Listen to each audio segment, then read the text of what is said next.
Hello and welcome to Drop the Mic Podcast, where we discuss technology, theology, and all things in between. I want to personally thank you for joining us today. Now sit back, relax, share this, engage with the podcast that's already in progress. God bless you.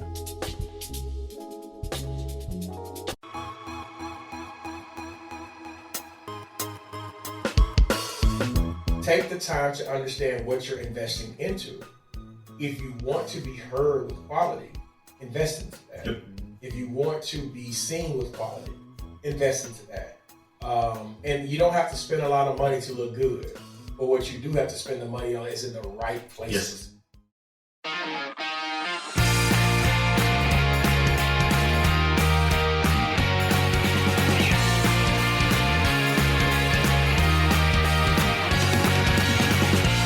Welcome back to another episode of the Social Media Church podcast. My name's Aaron. I'm one of your co-hosts. I'm not joined today by Nils Smith, but I am joined by one of my favorite guests to interview. He was a speaker at last year's Social Media Church conference. He has been a guest on the podcast multiple times, and he's back again. We actually live really close to each other now, so this is a really exciting. We got to meet a few weeks ago, so if you follow me on Instagram or this person on Instagram, you know that. Or on Twitter, I guess, as well. Nils and I were kind of blowing this particular individual up. I am joined today by one of my favorite humans on earth, DK Hammond. Welcome to the podcast. What's good, my friend? You all right? I'm all right. I know I am not the lighter version or the darker version of Neil, but hopefully my presence will suffice. Your presence, you do have more degrees than Nils, though. I think. I think. I don't know, maybe. I don't know how many degrees he has, but there's few people that have more degrees than you. I love interviewing you. And for those of you who have, this is your first time encountering an interview with DK and myself, go back. Well, you don't have to go back, but you should after you listen to this episode. Go back and listen to our other one. This is going to feel a little bit different because DK is the master of all things audio social. And we've talked about Clubhouse on here. We've talked about Twitter Spaces on here. And so the vibe and flow is a lot different than other podcasts. DK, do you actually know why that is? Like, because podcasts have a certain type of flow, and most podcasts you listen to, especially when it's an interview, but there's a different flavor and a different flow on social audio spaces. What is that? Yeah, I think the different flow comes by way because in podcasting, you're able to kind of plan. Or in social audio, you don't know who's coming into your room, where it's going to add an additional value right. That you did not have. So quite naturally, while you attempt to plan in social audio, it's kind of hard to. You have to kind of really be on the fly, quick with it, to kind of really engage the audience on that level. Whereas podcasting, that's very different. So I think if we were to really just make it a baseline, what is different is in podcasting, you may have an audience.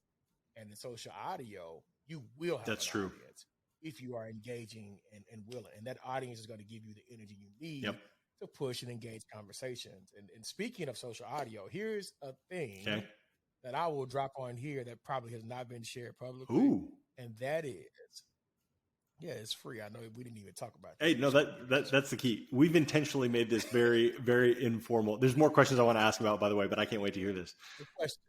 Here's a free one. Just today, Twitter just did a drop where they are moving a lot of their stuff to podcasting, which says one or two things. That podcasting, as far as spaces is concerned, is changing to a podcasting metrics and model. Whereas before, it was just a hot 24 hours, it's up. Now you can have live recording and potentially the podcasting methodology within Twitter happening very soon, coming near you. You heard it here first. You didn't hear this from nobody else. Nobody else. Heard it here. What is it? August 26th, 2022. That's right. So if you're listening to this later, now you'll learn that you should have subscribed to this podcast, should have got notified, and should have listened to this straight away, especially when DK's on the mic.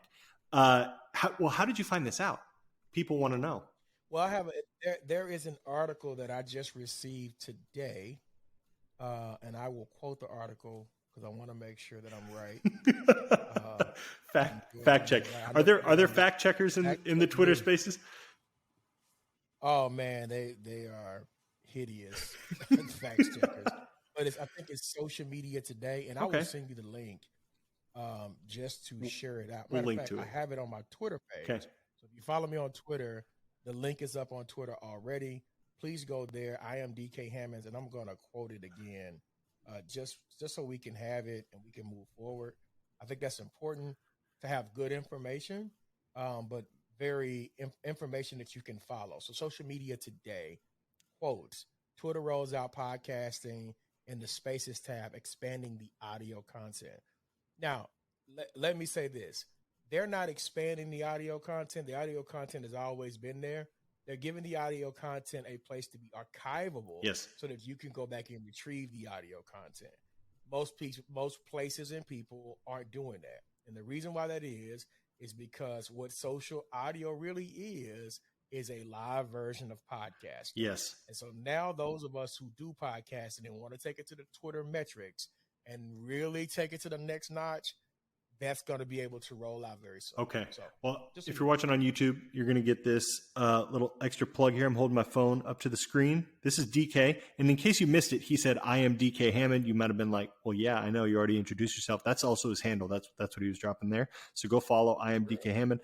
This is the article that he is talking about. So DK, in terms of like strategy, as I'm just kind of like processing this, is Twitter hoping that you take the content you're creating on their platform, you rip it off, and then you repost it as a podcast on, like, distributed and syndicated through your other networks? Or they're just hoping that you have a unique content distribution on Twitter that is a live kind of version of the podcast? I think most applications are moving to an arm of having the social media, social audio podcasting, right? On their platform. What is important on their platform. So let me give you an example of what we're talking about.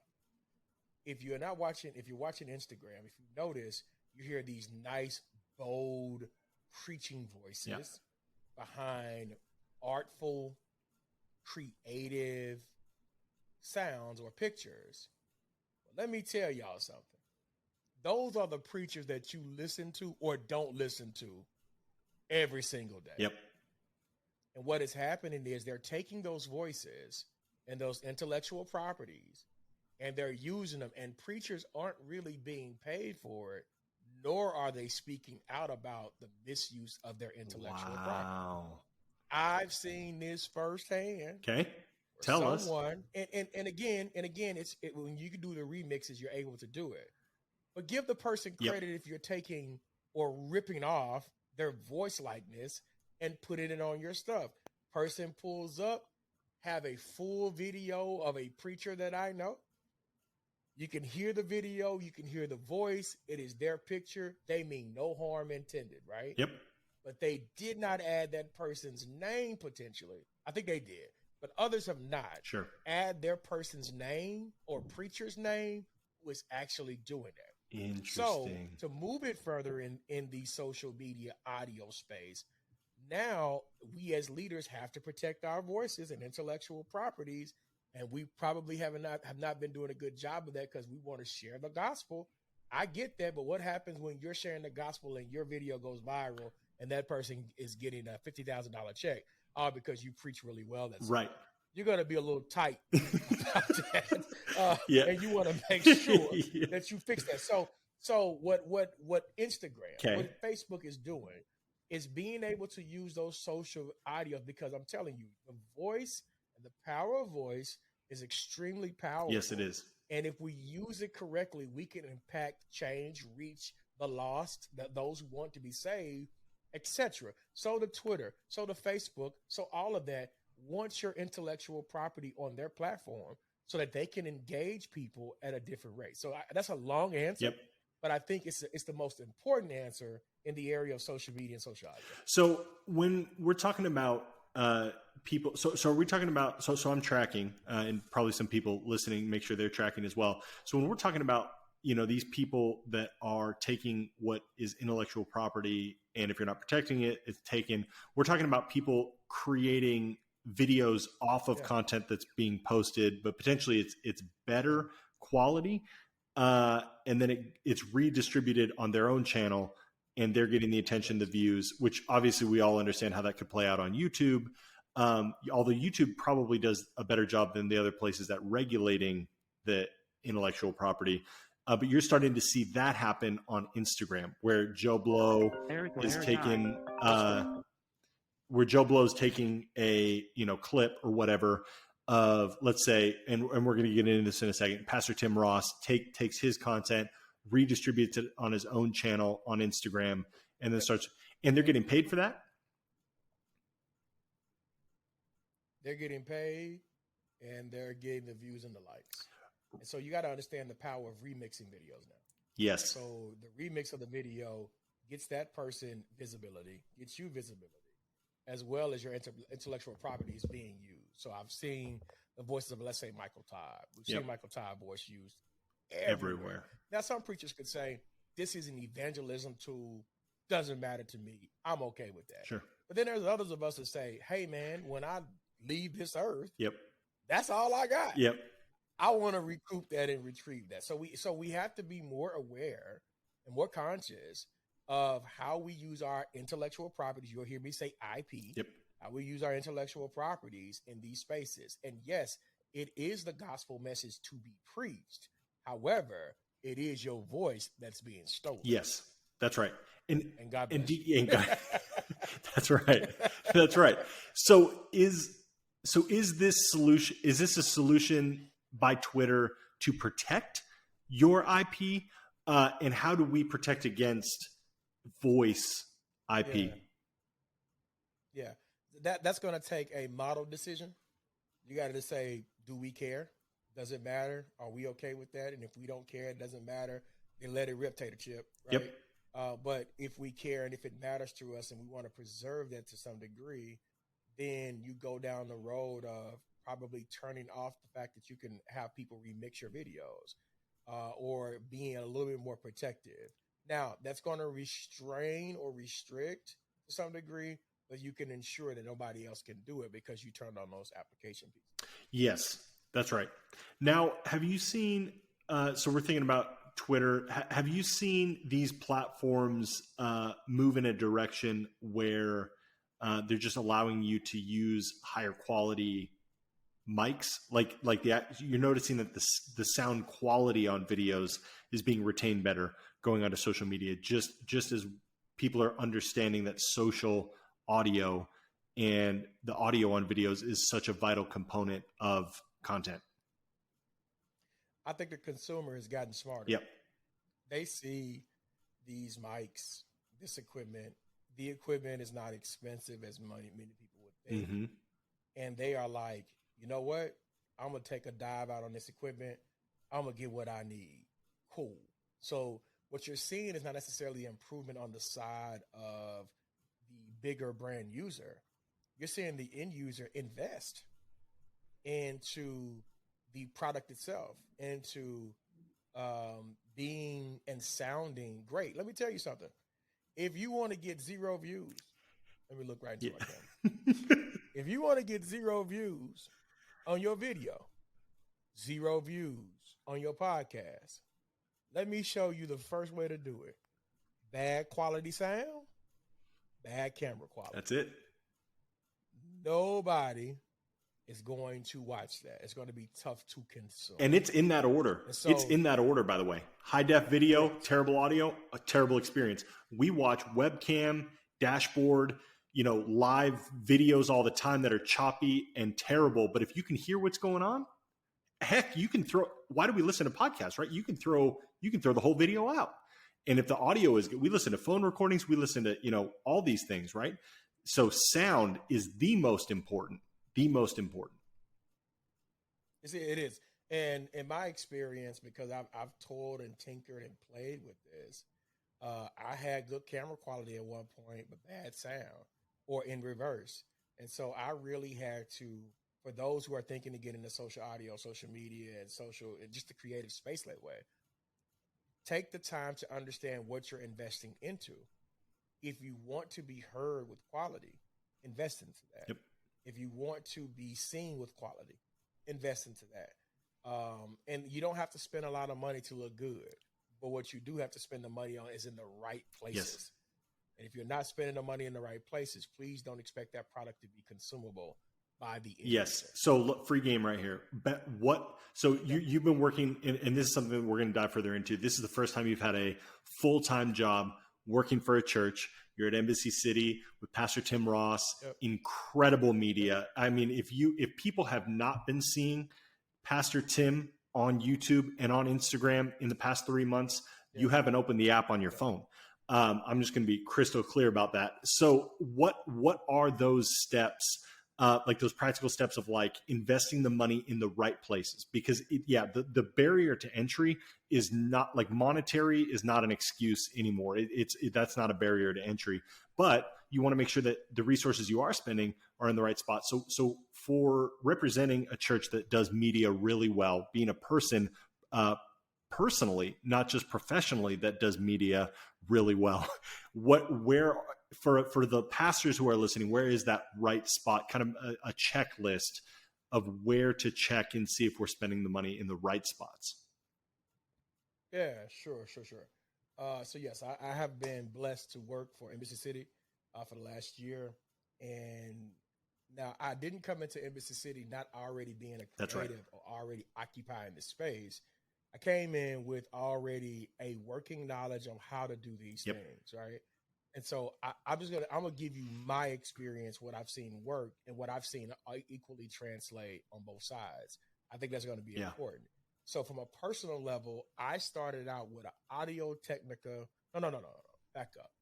I started out podcasting to some degree in 2007. Put me on record. 2007. Check me out. 2007.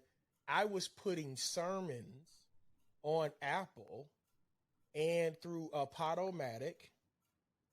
I was putting sermons up that way in 2007, where you had to actually route it through an RSS feed. Okay, you're going to hear it. You're going to hear it here first on the Social Media Church podcast. Was DK Hammond putting podcasts up on Apple before Mark Driscoll and Mars Hill? It's very well possible. I'll take it. I got the numbers, brother. I could show you those numbers. And I was putting up because I was playing with it and I was intrigued by it, because I knew in 5 to 10 years, this is probably where we're going, right? And so the first thing that I invested in was a USB snowball mic. Okay. I'm going to Google USB snowball mic. I still have it, actually. It's a little white snowball mic, what I bought first. You got it still? And then I still the people want to see. We got to get people to the YouTube channel. You got it right next to you? Oh, he was prepped and ready. Oh, DK. This is why you got to watch these podcasts on YouTube. If you haven't started watching on YouTube yet, you got to hit that subscribe button. High quality content. Got the shorts. Okay. I do have. I'm gonna show you. I'm going to Google it so the people know. Don't worry. A snowball mic is what I started out with. And I took sermons. I uploaded sermons onto Podomatic. Podomatic was my distributor, and we would distribute it, all of the stuff. It looked like that? The actual channels. It looked exactly like that. I actually stopped. I stopped doing it. I'm not going to worry about it because you're going to get me off track. I stopped doing it because I really got discouraged, because I felt like my voice was annoying. People weren't listening to me. It didn't get the traction that it needed to get. So I just stopped cold turkey, right? Picked it back up again, started back with an Audio Technica mic that I bought at a pawn shop. Wow. Let me say this. You do not have to go and spend outright and buy these ginormous microphones and things of that nature, especially if you don't want to invest into it long term. Some of y'all are buying, SM750 Shure mics, and you're only going to podcast for 10 episodes, right? That investment does not line up to the ROI. So I moved from that. I stopped again, discouraged, like nobody's listening to me. I started buying cameras. I started taking pictures. I started investing. I started getting the knowledge of how cameras work. I started buying lighting. I went from lighting and I went back and said, you know what? My problem was not the equipment. My problem was I never was truly all in yet. And if I wasn't willing to make that investment to go all in, then I was going to keep on getting this stuff that didn't necessarily meet my standard, right? So insert social audio. Now Clubhouse is popping. Nobody on Clubhouse has music. I am one of the first people on Clubhouse to have music playing in Clubhouse. Okay. Nobody in Twitter Spaces had music. It was me and like 2 or 3 other DJs. We were one of the first people in Twitter Spaces to DJ the space. And then I knew I have something different that nobody else has. So I went back to a different pawn shop and I bought me a 14-channel mixer board. Look at that. That could equally work with that USB and or an XLR. Okay. I ran this mixer board with 2 cords. I can't get them because they're on my desk. 2 cords. And in these 2 cords, I ran them through this little piece right here that allowed me to run my music through an iPad. Wow. Okay. So I took that and said, okay, if that works and sounds good, people enjoy it, crowd loves it, full stop. When am I going to truly invest in me? Yeah. Insert. Sorry about that, everybody. Had a little bit of a technical difficulty. And DK, I feel like you can't be talking about technicalities when you have or you can't be talking about technology without something happening. So you were talking about investing in yourself and getting the right equipment. And once you discovered the play, then it was about investing in yourself. Absolutely, man. And what I discovered very quickly is that I had something to say and I had something to add, and it was time to kind of push all in with it. And I was willing to make that investment in myself and others around me. And so once I did that, and really at that point, all the stuff that I had been tinkering with had just started coming together. I got the right type of desk. I had the right type of lighting poles. Everything just started coming together because I was willing to take that investment in myself and really pour into me. And real, because I have done the 10,000 hours. I've done the work. I knew how to set it up. I knew how to run it. What I was, really afraid of is making the larger investment that would really separate me from the pack. And so once I did that, and I would say, just adding on that, you knew that you had the good content. You knew that you could deliver the content. And I would say the advantage, not everybody has that enters the podcasting game, but I think the audience we're talking to, you have that because you're producing a piece of content once a week, an hour long every week. And if you're not tracking with me, that's the sermon that I'm talking about. And you have people that show up to hear it. And so we're talking to content creators. And I think often pastors forget that they are content creators. And there's an audience that wants to hear that message. Now, what we're doing with our content and the motivation for what we hope people, there's a difference between preaching and teaching and those sorts of things. But and the motivation behind the content we're putting out. However, we're talking to people that should be investing in themselves because they are gifted in some type of way at communicating. Or if you're the person charged with capturing, distributing, or producing that content for your pastor, the same is true. You are needing to support them with the appropriate tools and equipment in order to capture that message that's going out once a week. And there's just more and more ways, I feel like every day, that we get to distribute those things, social media being one of those things, podcasting being one of those things. And now we're talking about social audio and how do we leverage that? So DK, I'm curious, I want to hear about, I think we're probably going to cover 2 more things in this session, and then we're going to hop in another do another podcast. I have a feeling this is going to become more of a regular thing. But what I'm curious about is how has Pastor Tim recognized about himself, hey, I'm kind of a content creator, and started to double down on that? Yeah, man. without going into too much detail, let me just tell you what I've seen from the outside looking in and give you my opinion on that, because I'm sure Tim Ross could easily speak. Well, hey, if we can have that, we would love to have that on that. But I want to give you I'll give you my opinion on what I've seen. Tim has been, in some shape, form, or fashion, has been a dynamic communicator for a while.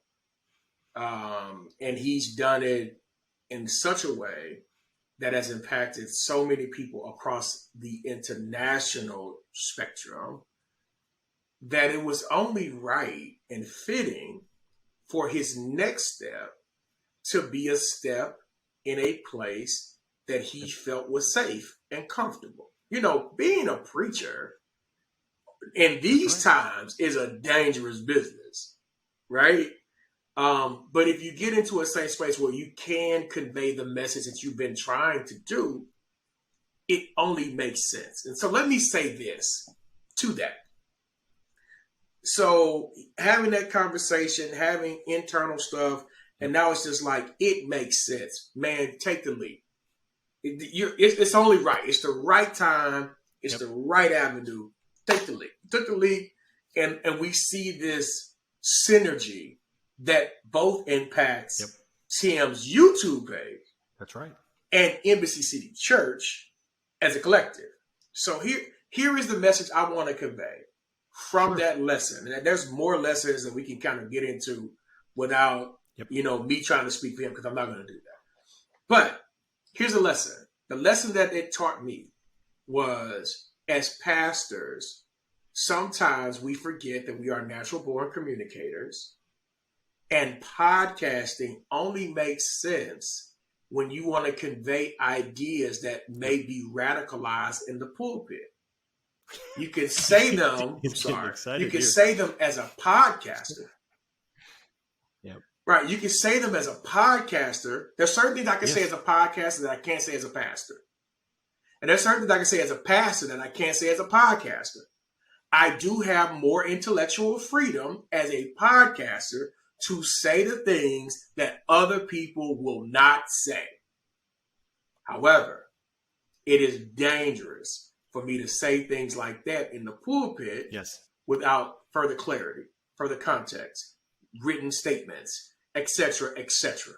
Podcast says, watch the whole video and you're good. So for a leader, if you're not podcasting, then I would say your sermon only exists for about 48 hours. If you podcast on a Wednesday, high noon, 9 o'clock, whatever the case may be, now this sermon that was once preached on Sunday, we get to come back around on Wednesday, talk more about that message or more about whatever content we want to talk about. And the conversation about the gospel continues, not just for 48, for a weekend, for 2 weeks, for 3 weeks. We're expanding the knowledge pool of information that we are giving to people. Pastor, I know you're saying, well, what will people say? Hey, man, at some point, you got to ask yourself the question, do I really care what people think? Yes. Or is it just me? And usually, it's just us in our own way, right? That doesn't mean that Pastor Tim Ross wasn't nervous. If you go back and listen to his last podcast, he tells you, man, I was nervous about doing this podcast because I was afraid of what people would say, or if y'all wanted to cancel me. Well, guess what? It's hard to cancel people on a podcasting platform that they pay for. you can't. What are you going to say, right? I'm not in here cussing people out, not being disrespectful. You can't do that. This person now has a platform to say what they want to say. Now, if somebody takes that to the far right, they radicalize that voice. And that voice can become something else. But if somebody is doing it for God, to uplift the name of Jesus, then this voice is going to reverberate from urban Texas across the globe. Yeah, that's what so much of that is so well said. and I think really important, and being Social Media Church podcast, thinking about social media and that you need to speak differently based on the stage that you're standing on, and no one stage is a silver bullet where you get to do everything. And gone are the days. Now, before I finish that thought, what we're not saying is, okay, we need to stop taking everything that Pastor Tim's doing in the pulpit, chopping it up, redistributing it on social media. No, that is not what I'm saying. Nor am I saying that his podcast only needs to live in that one little vein of podcast. Still do the distribution strategy, take that one piece of content, chop it up, place it everywhere. But when that content, that people are now understanding what was the context to which this was being created. Oh, the dude's in a basement. He's this. If you're not familiar, you need to Google Tim Ross. If you have no idea what we're talking about, you're welcome. I'm just going to say that. You're in a basement. You understand it's a podcast. Everybody understands what a podcast is, and they understand the origination of that piece of content. Really important.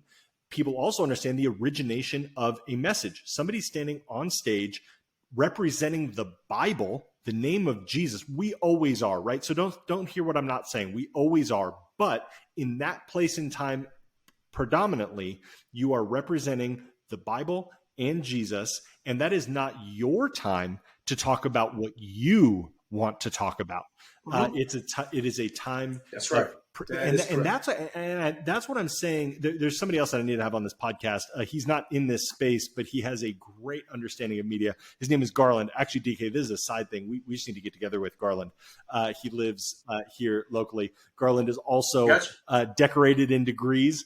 And Garland and I have had lots of these conversations, but he likes to point out there's a difference between preaching and teaching. The goal is different, what you're trying to get the audience to do. And so I'm not going to go into that here because that's a class. If you want to learn the difference, you can Google that stuff. It's the beauty of the internet. Welcome to 2022. But what I do want to point out is you do need to understand, where is this piece of content originating? And when you get canceled, to your point, DK, people, and this is not a statement on canceling or not canceling. This is a statement on, there has been research done on the origination of where was this spoken and into what mic was this spoken into, because whether we want to be transparent or not, we live in a world that gives people access to a lot of transparency, whether you give them that permission or not. So we say all this to say, don't be scared. Understand which platforms is appropriate, and understand, and I'm speaking to the pastors and content creators here, you probably need more spaces than just your weekend stage to deliver on your role in pastoring and shepherding the people. And the podcast, whatever that may be, you don't have to do what Tim is doing. You don't even have to talk about necessarily anything that's controversial, but it gives you another touch point throughout the week to disciple and to walk your people through. And so, DK, I'm curious, as we kind of wrap this up, is social audio dead? Yeah. Because we haven't heard about Clubhouse. I don't even know how Clubhouse is doing, to be honest. That wave came and gone. Obviously, we're talking about an article that's talking about what Twitter is doing with social audio. A lot of people still feel like Twitter is dead. All the stuff with Elon kind of fell through, XYZ. I love Twitter. You love Twitter. So there's a little bit of bias here. But what is the state of social audio? Yep. Not necessarily just podcasting, but the state of social audio. Man, that's a riveting question. I would say social. So where did really social audio begin? Yes. In radio. Okay. So radio has stood the test of time to some degree, and has now still existing and still a primary voice that people reach out to. What I think is the natural metamorphosis to podcasting is social audio, because it allows us to be less on the production side to get you content right now, right here. Do I think that it is dead? No, I don't. I think that what we're witnessing is the reimagination of social Yes. audio in the digital world. That word reimagination kind of causes trepidation in a lot of people's minds, because if I had time, and I'm gonna go on record saying this, we're reimagining Yeah, that's what right. online ministry looks like, because it doesn't look the same that it Yes. looked like last year. And so we have to be honest with ourselves when these things are being reimagined. Are we at the front of the curve or at the back of the curve? And then how can we get into the flow where it just feels right for us? Pastor, leader, if I'm you, take my method. Take all of your sermons and put them in the podcast. And then go in there once a month and talk. Here's what it really is. A lot of leaders really hate to hear themselves talk. Yep. Right? This forces you to be interactive with no amens, with no confirmation that we're on the right track. You have to be able to create when there's nothing in your ear confirming and affirming what you're doing. Yes, it is. That is the difference. And so there are some of us who can create that. Okay? Let us do that. Yep. We may be able to help you. Let's partner. But if not, let's not get mad at each other. Let's push each other more so that we can help each other. That's so good. Yeah, couldn't agree more. And I do think there's a valuable skill that all of us had to learn during COVID, particularly when you're talking to a camera and there's and the camera people that are running it aren't trained to give you response and engage, not verbally, but visually. And all the pastors that walked through 2020 that had to regularly teach understood this. But it strengthened a muscle that actually allows you to deliver and communicate better when you do have an audience. And so I think so. Right. One of the things that I want to hear your take on, DK, is as it pertains to this conversation of starting a podcast and investing in social audio, because I agree 100%. What would you say is the ROI and the appropriate thing to measure when you're creating a podcast? Because it cannot be listens, because we're not talking about you're not going to be competing with Joe Rogan. You're not even going to be competing with Tim Ross. I'm just going to be crystal clear. You're not. And that's okay. But also Tim's not doing it because he has 59,000 subscribers on his Basement Podcast YouTube channel. You know, there's a different metric on ROI, and I'm kind of leading to it, but I want to hear from you, DK. What should be the encouragement that this is time well spent, as maybe one of our listeners decides, yep, I'm pulling the trigger, I'm going to do this thing? Yeah, there's a couple of things. I had to, because I had potentially, I could have had brand deals with Twitter in the social casual flex. Space. Because I, hey man, the truth is the truth. Yeah, that's it. Argue with the truth. No, you keep speaking. And what happened was the crew that I was running with kind of fell apart, which left me in a very cloudy situation, right? My little crew that I was running with, we were doing good, and we were almost there, but we could have got the brand deals and the financial income in through. And I say that because if you're doing it to get paid, you're doing it for the wrong reason. If you're doing it because you love it, and you love to communicate, and you love God's people in that area, then you have the right motive. So the answer to the return on investment is linked to the motive of your heart. No, be and deep. I hate to be deep about this. Is that. Good. This is so good, DK. Yeah. But I'm being honest. Yeah, I'm being very honest. Like, what really brings me to this microphone to encourage y'all is not that I want to do it, because I do not want to do it. It is the fact that I have an inside motivator that is pushing me to encourage you this way. Here's the second piece to that. With that crew, I found out how much fun I wasn't having. And so for me in social media, if I'm not having fun, that's right. It's not worth the money. The money doesn't matter to me, right? I want to be able to have fun and do things that is engaging to me, that makes sense. And God will supply all the other streams and avenues and resources that I need. But most importantly, I am engaging and having fun. So those are the two returns on investment. If you're getting into it like, hey, man, we can make a quick $1,000. Yeah, I can show you how to get brand investments and all that kind of stuff. That stuff means nothing to me. What means something to me is when I open up my Instagram and say, hey, man, that's 60 seconds of encouragement. You just blessed me with it. Hey, man, that podcast you blessed me with. I did a podcast just out the blue on a Friday at noon. 15 downloads before, 12 o'clock. Right? I didn't do that because I felt led to do it. So here you go. I'm going to do it and let's do it. So those are the two things. You got to have fun with it. Money cannot be your motivator, and you got to have the right motive and heart to do this thing.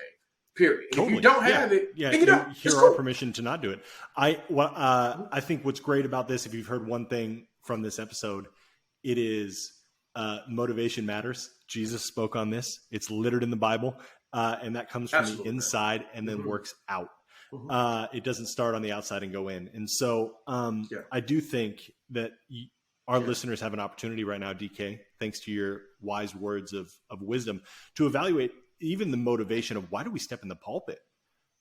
Is it to please the donors? Is it to, so that, we continue to get paid? Is it to preach the word of God? Is it, and what brought you in there in the first place? And so I hope this is an opportunity for you to evaluate your call, and then recognize that if you are called to communicate and disciple and lead a church, that your only window is no longer on Sunday.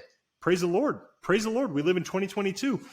Your only window is not just on stage at Sunday, because you can have an audience and pastor and shepherd all week long with content, because there's lots of different stages now, to your point, DK. And so I would challenge you.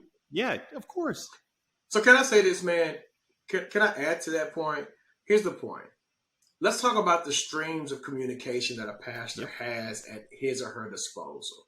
Number one, you do have the pulpit. It is your primary stream for some of you to communicate what God is saying through you. Number two, you have certain newsletters. Number three, you have text messaging apparatuses. Number four, you have social media that you can use, cut videos, cut things and all of that, and distribute that. Number five would be getting connected with somebody like a social media church who may be able to promote that, or whatever, or TBN, etc. And so now your streams of income, or I would say streams of intellectual property, can be distributed amongst those. So your Sunday can last as long as you would like for that moment too, if you're willing to put forth the investment and have the right motive about it. Boom. That's the truth. So, mic drop. We cannot evaluate success based on, is this bringing in more dollars? That cannot solely. Now, I understand. No. This requires, we talked about things that require money. I understand that. That cannot be the sole motivator. If you want that to be the sole motivator, leave the nonprofit church space and go for a for-profit job and be a CEO. That could be the harsh truth, but I know that our listenership is a bunch of people, leaders of churches, people that are helping their leaders lead churches, who are like-minded in this and desire to see the gospel go far and wide and deep. And we just gave you a great opportunity through podcasting to go deeper than just how you're able to go on the weekend with a different lens. Which is what brings that depth. Absolutely. So I know that there's another podcast in here, especially as some of that stuff on Twitter develops, DK, and there's probably many more to come as we continue to deliver great audio content through the Social Media Church podcast. Also, great video content. DK's got the Lakers hat on today, and that's honoring of one of the former co-hosts of our podcast, Jay Cranda. Who actually may have had that exact hat on on a few different episodes. It's for sure Lakers hat. He lives in LA though, so there's okay. We're gonna end with this. Why the Lakers? How is this? How are you a Lakers guy in Irving, Texas? Man, I've been a Laker fan since Michael Thompson, Kurt Rambis, the Forum. You know, I've been a Laker fan when the Lakers were losing, not winning all the time. And so the purple and gold always moved me. I used to have the purple and gold satin jacket with the Laker emblem on the left side, the dope starter jacket. I had that. And so I've been a Laker fan my entire life. And I'm, originally from Little Rock, so we don't have a pro team. So I've always, we only had like 5 teams that would come on in ABC to watch on a Sunday afternoon. So the team that I was watching every Sunday was who? The LA Lakers with Magic and the whole entire crew from Vlade Divac to J.R. Ryder to, I could go on and on. So I'm not a LeBron fan. I am a Laker fan. Yes. I just want to clear that up. Let all the people know. Mm-hmm. A day oneer for DK from Little Rock, Arkansas. That was before the streaming days. Some people are like, ABC, what are you talking about? That is a television network, everybody. Oh, That's a television network. And it used to be one of 4, right? Not very many channels, right? And you're scrolling through the network. So absolutely. Love it. Love how far we've come. DK, thank you so much for your time. Thank you for investing in this audience. As always, this is a great conversation. Thanks for just hanging out with me. Honestly, we don't care if any of you listen to this. This was fun for us, and I learned things. But if you would be so kind as a listener, if you haven't yet subscribed wherever you listen to your podcasts, this would be a great time to do that. You actually help increase the chances that we're going to connect with somebody who is searching for conversations just like this when you hit subscribe. And then if you want to go one step further, you can leave a review. That helps us as well. But until next time, I'm Aaron. That was DK. Go give him a follow on all the social networks. All of his information is in the description of this episode. Please. And we will catch you again on the next episode.